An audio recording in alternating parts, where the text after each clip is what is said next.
Il s'appelle Soulé Olobiono, journaliste camerounais, autrefois très pertinent et charismatique. Mais sauf que, avec la situation politique du Cameroun, Soulé Olobiono, de temps en temps, fait des pérolés à 360 degrés de l'autre côté de la rue. Question de se chercher, comme on dit en langage camerounais. Mais, rassurez-vous, quand il est lucide, il a de bonnes prises de parole. Quand il est lucide, il parle bien, il analyse bien.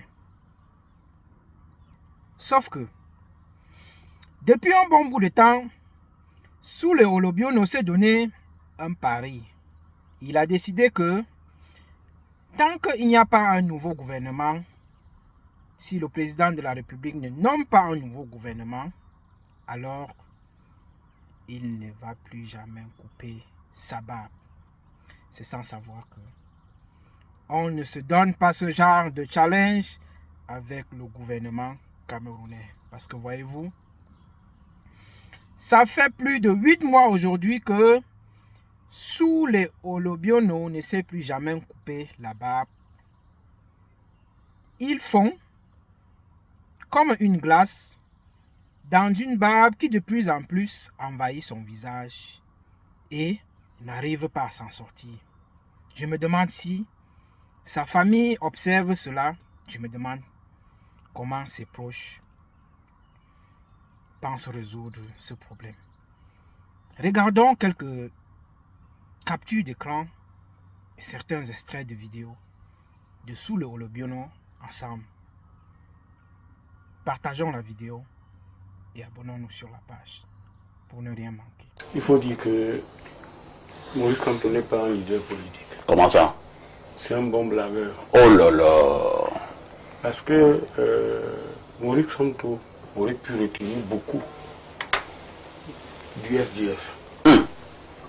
Parce que quand le SDF s'exclut des élections législatives en 92, Kamto gravite déjà au niveau du SDF. Et il a vu ce qui est arrivé. Parce qu'au Cameroun, quand tu t'exclus, on t'exclut. Pardon. Quand vous voyez, les gens, je ne sais pas pourquoi Wafo réussit quand même de critiquer le non-engagement de Kamto derrière Issa Chiroma. Kamto a vu que les cartes étaient cuites, que Bello Bouba, en fait, c'était la dignolerie, que Issa Chiroma était le prétendant sérieux.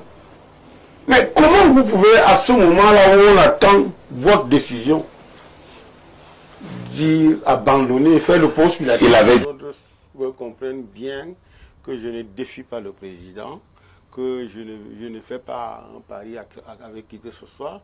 Il s'agit tout simplement d'un caprice qui est le mien, une révolte silencieuse pour montrer au président Biya qu'il faut quand même qu'il comprenne que le Cameroun doit être dirigé et que le Cameroun Il a l'impression que le Cameroun n'est pas dirigé. Non, il est un président qui ne dit pas, ne fait pas trois sorties pour parler d'un